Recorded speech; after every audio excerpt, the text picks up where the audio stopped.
Mr. President, I congratulate you on assuming the presidency of the 76th session of the General Assembly.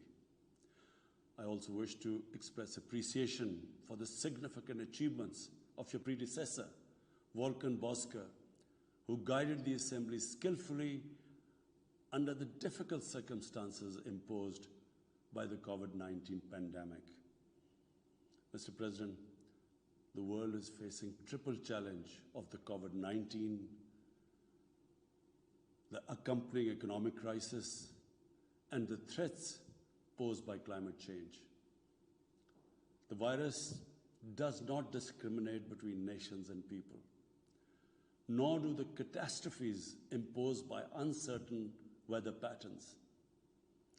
The common threats faced by us today not only expose the fragility of the international system, they also underscore the oneness of humanity.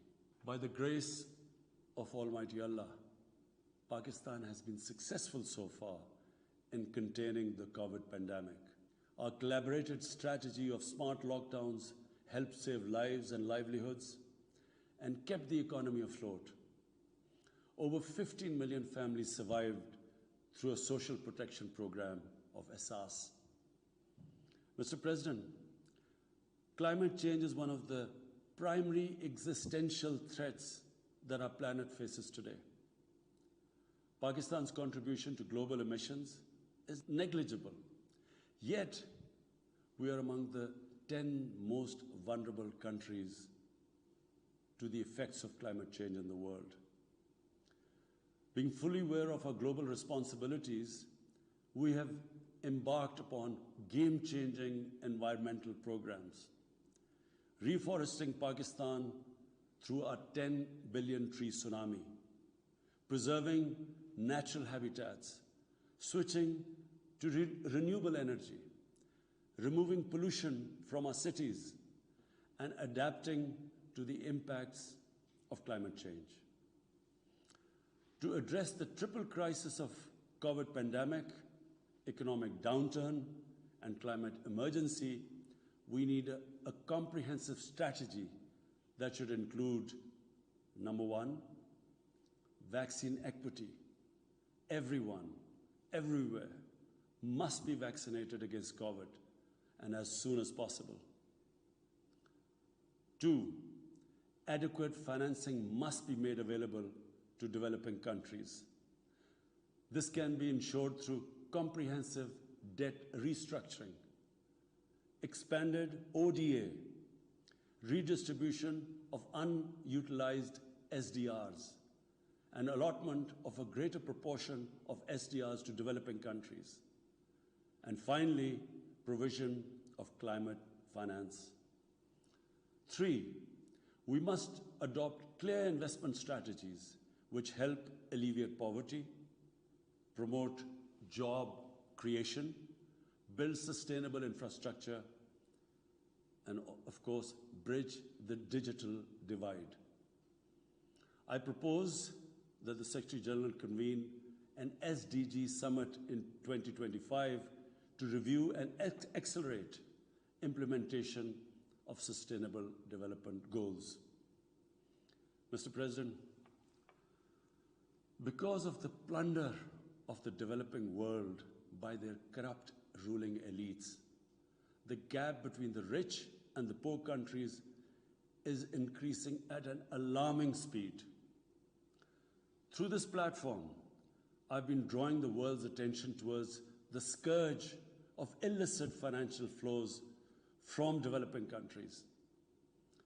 The Secretary General's high-level panel of financial accountability, transparency, and integrity, called the FACT-I panel, has calculated that a staggering $7 trillion in stolen assets are parked in financial haven destinations.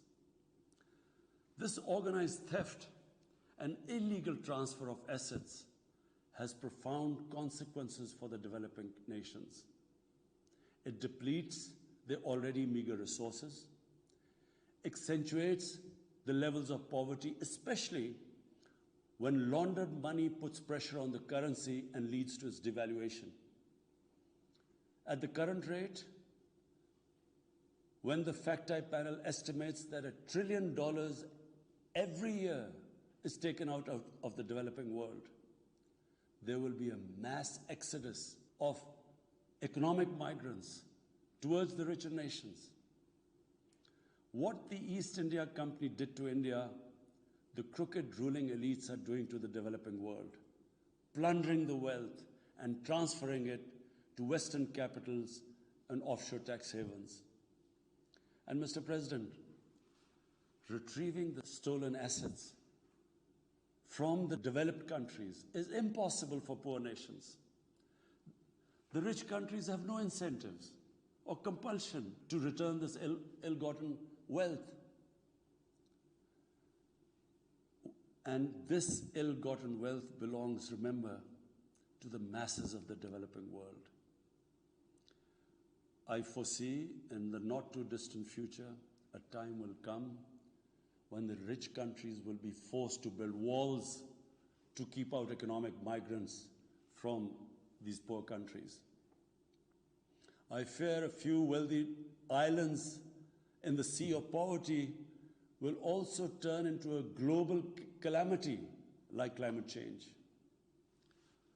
The General Assembly must take steps meaningfully to address this deeply disturbing and morally repugnant situation, naming and shaming the haven destinations and developing a comprehensive legal framework to halt and reverse the illicit financial flows are most critical actions to stop this great economic injustice. And at a minimum, the recommendations of the Secretary General's FACTI panel should be fully implemented. Mr. President, Islamophobia is another pernicious phenomena that we all need to collectively combat. In the aftermath of the 9/11 terrorist attacks, terrorism has been associated with Islam by some quarters. This has increased the tendency of right-wing, xenophobic and violent nationalists, extremists and terrorist groups to target Muslims. The UN Global Counter-Terrorism Strategy has recognized these emerging threats. We hope the Secretary General's report will focus on these new threats of terrorism posed by Islamophobes and right-wing extremists. I call on the Secretary General to convene a global dialogue on countering the rise of Islamophobia. Our parallel efforts at the same time should be to promote interfaith harmony, and they should continue. Mr. President, the worst and most pervasive form of Islamophobia now rules India.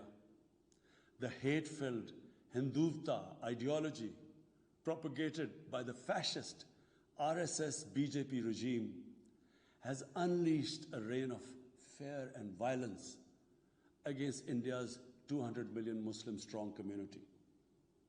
Mob lynching by cow vigilantes, frequent pogroms such as the one in New Delhi last year, discriminatory citizenship laws to purge India of Muslims, and a campaign to destroy mosques across India and obliterate its Muslim heritage and history are all part of this criminal enterprise.